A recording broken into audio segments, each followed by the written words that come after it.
My sister said it like she was reading a rule off a sign. Not laughing. Not teasing. Not even trying to soften it. You have to pay for my destination wedding, Kayla told me, eyes steady, voice flat. Because you dared to be born. We were sitting at my mom's kitchen table. The same table where I did homework in middle school. The same table where my mom used to slide me a calculator and say, "You're good with numbers, help me figure this out," when bills came in. I was holding a mug of coffee that had already gone lukewarm, and I remember thinking, very clearly, this is how you say something when you truly believe it. There was no shame in her face. No awareness that what she just said was insane. Mom didn't gasp. Didn't scold her. Didn't even look surprised. Mom nodded, like Kayla had just asked for a ride to the airport. She's right, my mom said quietly. You're the oldest. You've always had more stability. I set the mug down carefully, because if I didn't, I was going to drop it. Can you explain, I said, keeping my voice calm on purpose, why my stability is her budget? Kayla rolled her eyes, not dramatically, just enough to make it clear I was being annoying. Because you've always had it easier, she said. You had mom's full attention before I existed. You got all the firsts. And you make more money. It's literally fair. Fair. That word gets used like a weapon in my family. Like it's a magic word that turns entitlement into morality. I stared at her, trying to see the little sister I used to braid hair for. The kid I walked to school when mom was working late. The teenager I drove to her first job interview because mom's car was in the shop again. All I saw was a grown woman who had decided I was a bank account with a heartbeat. Kayla had always been like this, but not this blunt. Not this shameless. That's the thing about these dynamics. They don't start with, pay for my wedding. They start with tiny things that feel too petty to fight. A $40 bill. A quick favor. A temporary situation. Then you wake up one day and someone is telling you that your existence comes with a price tag. I'm 31. I work a stable corporate job. Not glamorous, not high society, not 6 figures at 22. Just stable. I budget, I save, I plan. I'm engaged to a man named Tyler, who is calm in a way I didn't realize I needed until I had it. Kayla is 26. She has a job, but she treats money like it's either fun or trauma, depending on the mood. She'll drop $300 on a birthday weekend like it's nothing and then cry about her credit card the next day.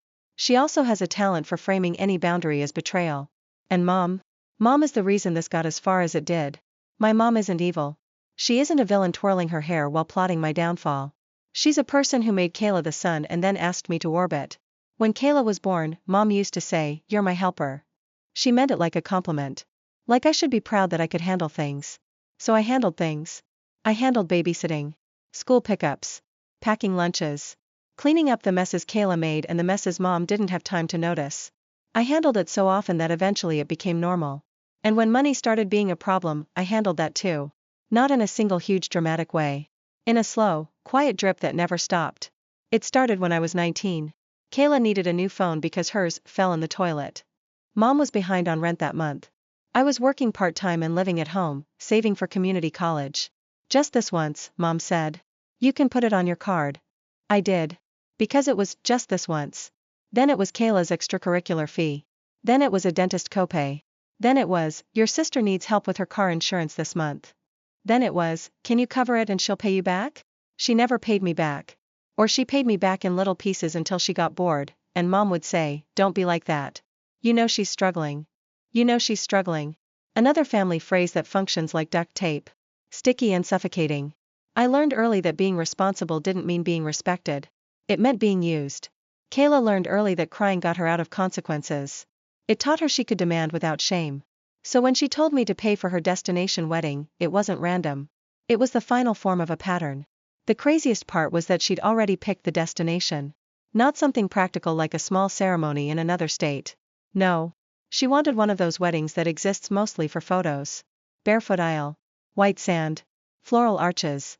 A resort package that includes a private dinner and a sunset cruise for the bridal party. She'd been sending me TikToks about it for weeks. I thought she was just fantasizing. People do that.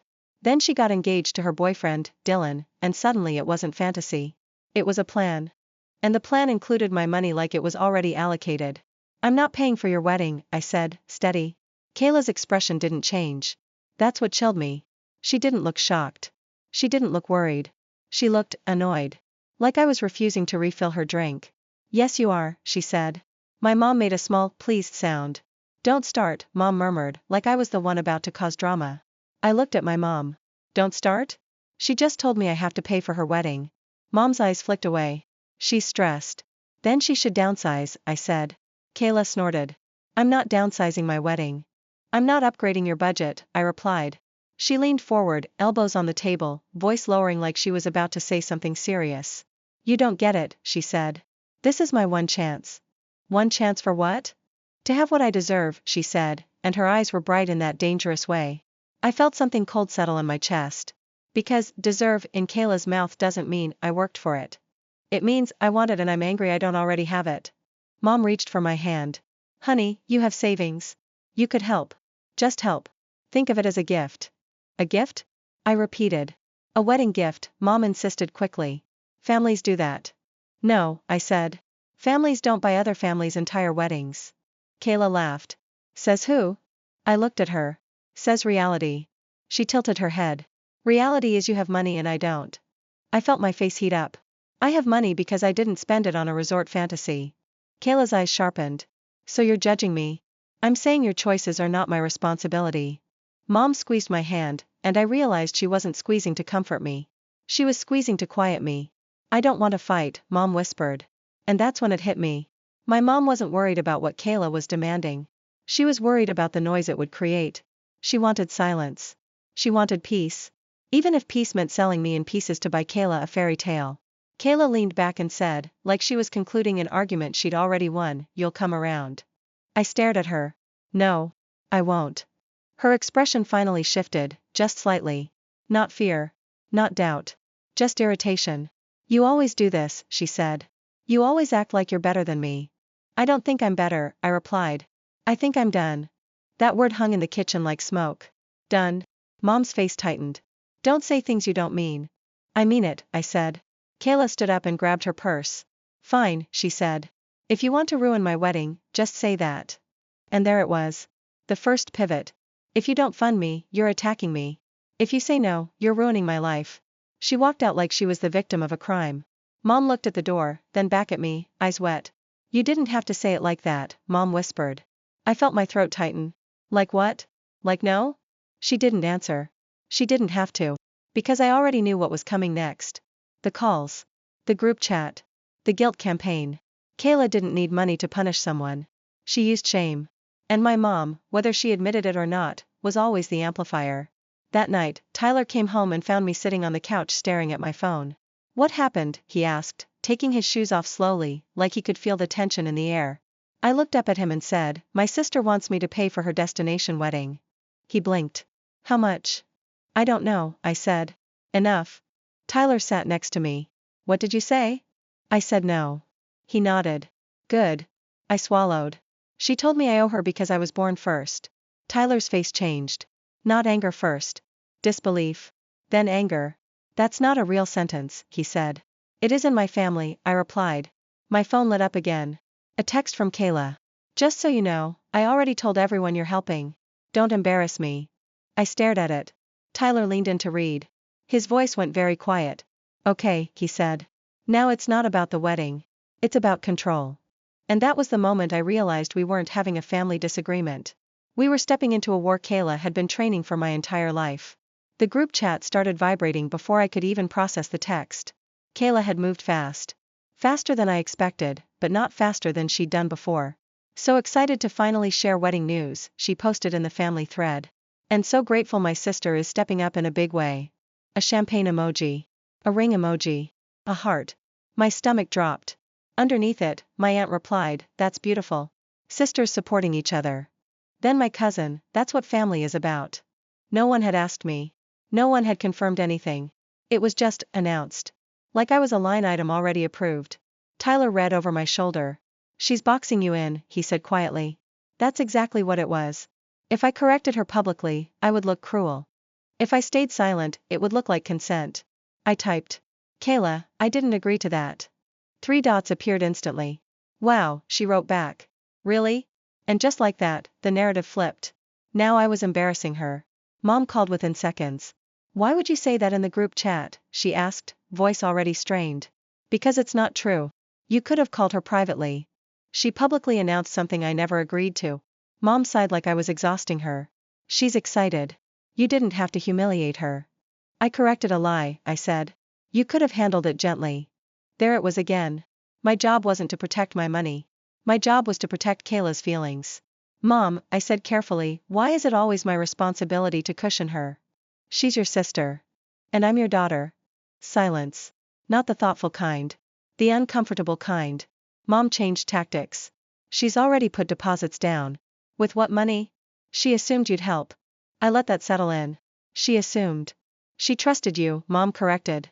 No, I said. She relied on pressure. Mom's voice sharpened slightly. You know how important this is to her. It's important to a lot of people, I replied. That doesn't mean I fund it.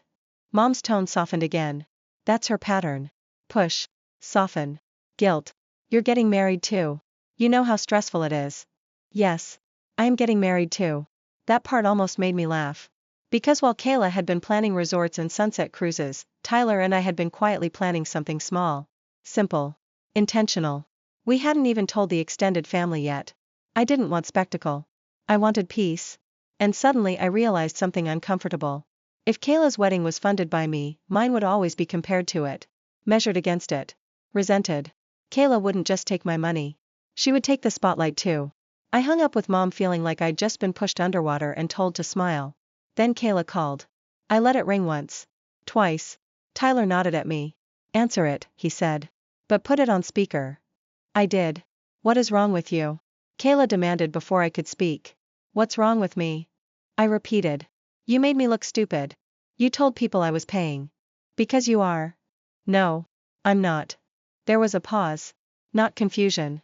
Calculation. You're going to back out now, she asked. I never opted in. You always opt in. That sentence hit harder than she realized. Because she was right. I always had. Until now. I'm not paying for your wedding, I said again, slower. She laughed. Okay. Then explain something to me. Go ahead. You had Mom to yourself for years. You got all the birthday parties. All the attention. All the resources. I came second. I blinked. That's your argument? Yes, she said. You got more childhood. I deserve something. I felt something twist inside me. Because there it was. Not about a beach.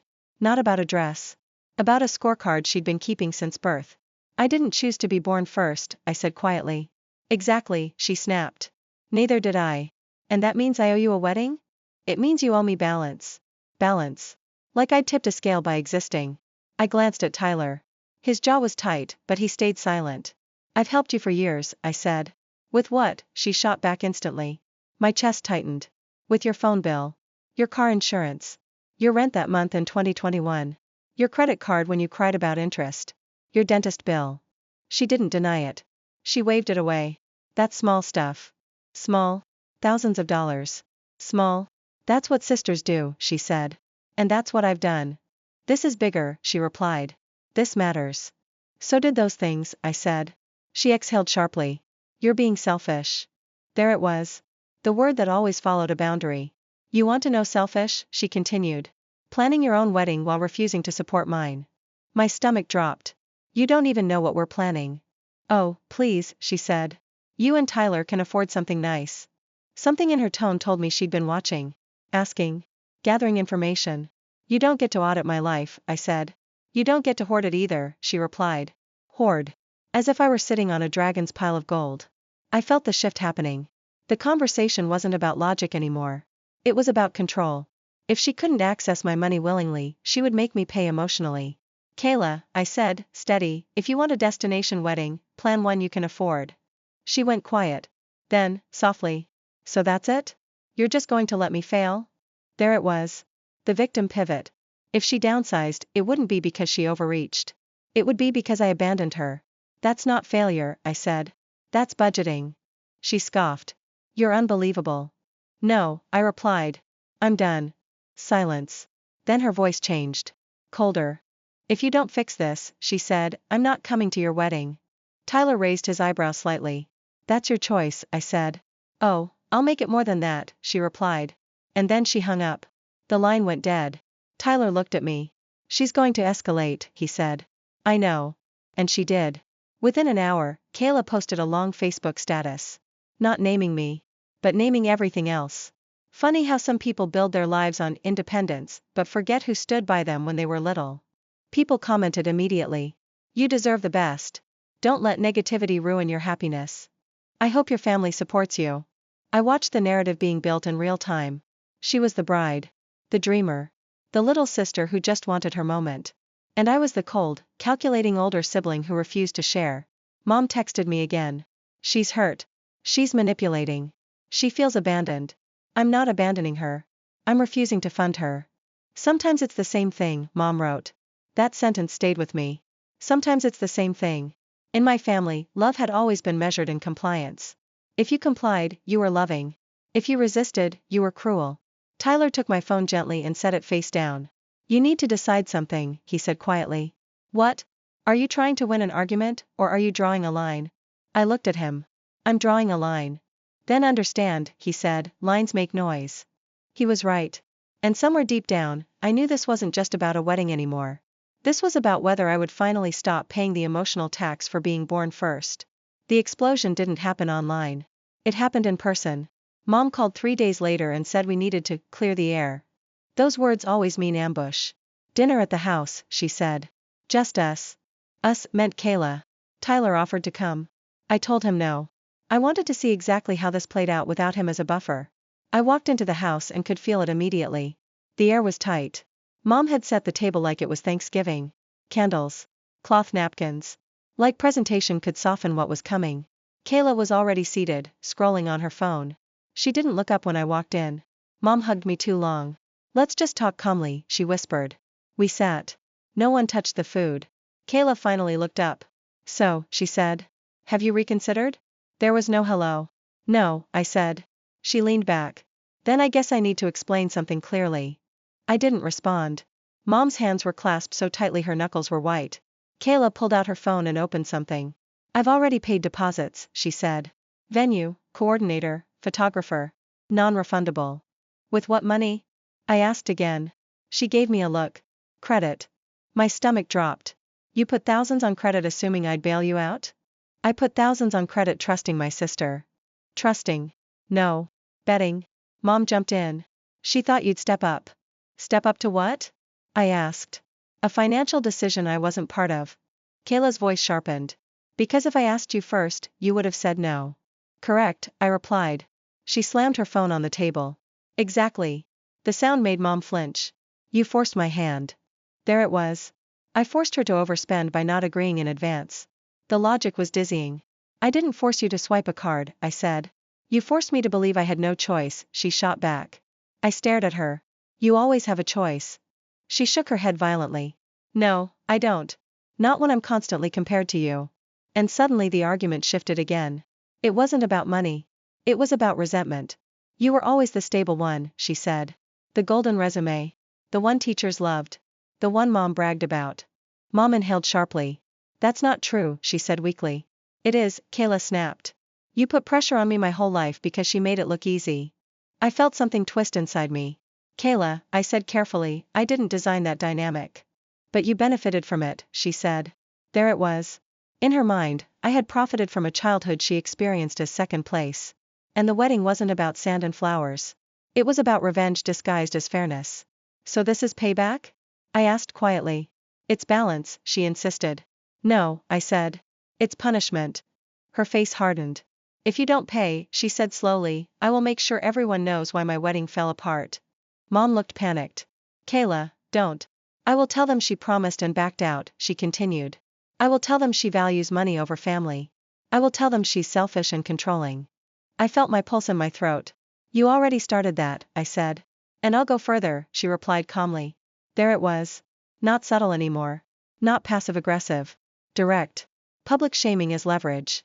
Mom stood up abruptly. Stop it, both of you. But she wasn't stopping it. She was trying to quiet it. I looked at Kayla and saw something I'd never allowed myself to fully see. She wasn't desperate. She wasn't panicking. She was confident that pressure would work. Because it always had. I am not paying, I said again. Mom's voice cracked. Please. Just help her. Think about how this will look. There it was. Not, think about what's right. Think about how it looks. I turned to my mom. Why is my money always the solution to her emotions? Mom's eyes filled with tears. Because you're strong enough to handle it. And that's when something broke in me. Not loudly. Not explosively. Just cleanly. You don't get to make me strong by making me responsible for her, I said. Kayla scoffed. Oh my God, you're so dramatic. Am I? I asked. Yes. It's a wedding. It's extortion, I replied. The word hung in the air. Mom gasped. Kayla laughed, but it sounded thin. Extortion? Are you serious? You are threatening to publicly smear me if I don't fund your wedding. That's not a threat, she said. That's truth. No, I said. That's coercion. She stood up so fast her chair scraped loudly against the floor. You know what, she snapped. Fine. Don't pay. But don't expect me at your wedding. Mom looked between us like she was watching something collapse in slow motion. I stood up too. You're not invited, I said. The room went silent. Mom blinked. Kayla stared at me. What? You're not invited, I repeated. Her face went pale. You can't be serious. I am. Mom stepped toward me. You don't mean that. I do. Kayla's mouth opened slightly. You would cut me out over this? No, I said quietly. I'm cutting you out over the pattern. Her eyes flashed. You think you're better than me. I think I'm done being your bank. That landed hard. Mom started crying openly now. This is your sister, she whispered. And I have spent my entire life proving that, I replied. Kayla grabbed her purse. You'll regret this, she said. Maybe. But in that moment, regret felt lighter than resentment. As she walked toward the door, she turned and said one more thing. Enjoy your perfect life. The door slammed. The house felt empty in a way it never had before. Mom sank into a chair. You're tearing this family apart, she said. I looked at her.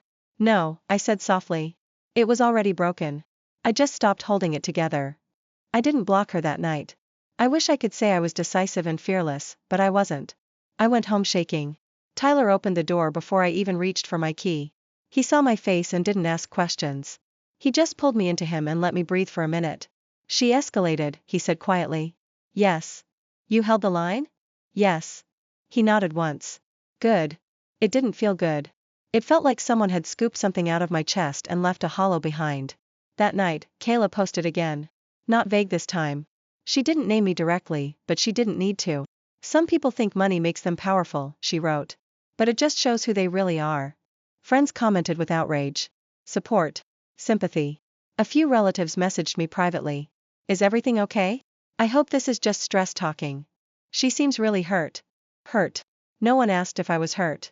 No one asked what it felt like to be told I owed someone for being born first. Mom called the next morning. I didn't sleep, she said immediately. Me neither. She's devastated. She threatened me, I replied. She didn't mean it like that. She meant it exactly like that. Mom was quiet. Then, softly, you're supposed to protect each other. I have, I said. For years.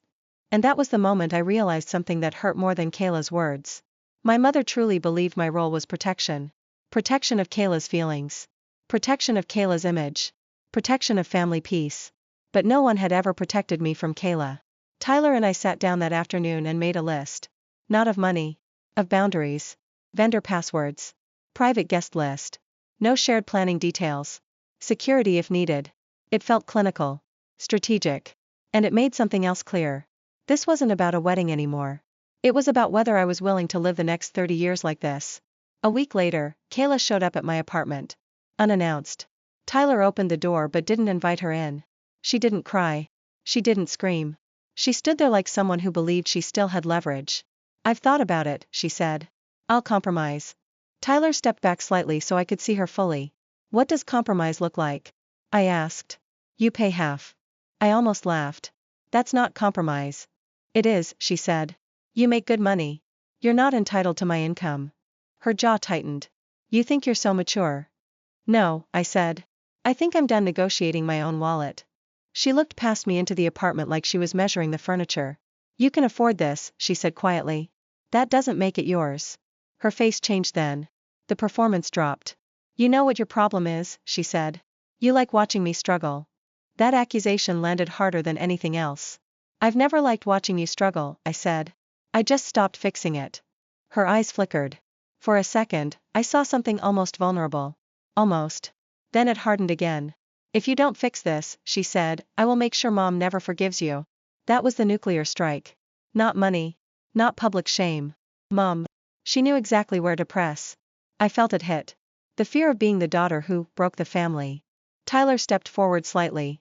That's enough, he said calmly. Kayla looked at him with open contempt. You're the one encouraging this, she said. No, he replied. I'm the one refusing to fund your control. She stared at him. Then at me. Then she smiled. A small, cold smile.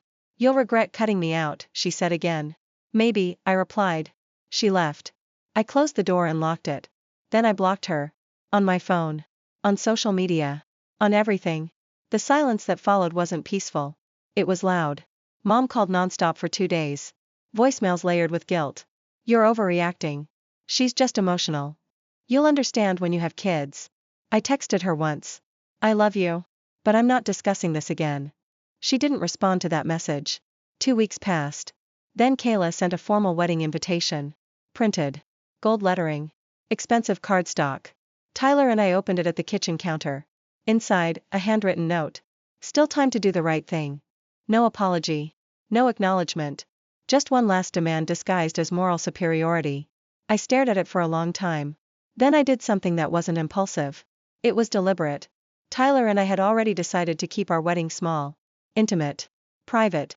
But that week, we made another decision. We changed the destination. We booked Bora Bora. Not because it was flashy. Not because it was revenge. But because it was ours. Because I refused to shrink my life to make someone else comfortable. When our invitations were ready, I mailed them. Carefully. Thoughtfully. And then I sent Kayla one. Except her name wasn't on the guest list. Inside was a simple card. We wish you well. No explanation. No fight. No door left open. Mom called when she found out. Her voice wasn't angry this time. It was tired. Is this permanent? She asked. Yes. There was a long pause. She's your sister. I know. She says you chose money over family. I swallowed. No, I said. I chose boundaries over control. Mom didn't argue. She didn't agree either. And that's the part that hurts. Kayla didn't come to my wedding. Mom did. But something was different. There was distance in her eyes. Grief, maybe. Or disappointment. Bora Bora was beautiful. The water was unreal. The ceremony was small. Quiet. Intentional. No drama. No negotiations. No emotional invoices. But there was an empty space in the back of my mind. Not for Kayla as she is. For the sister I wish I'd had. People talk about no contact like it's dramatic. Like it's a tantrum. It isn't. It's a mourning. You don't just lose a person. You lose the hope that they'll change. Kayla never apologized.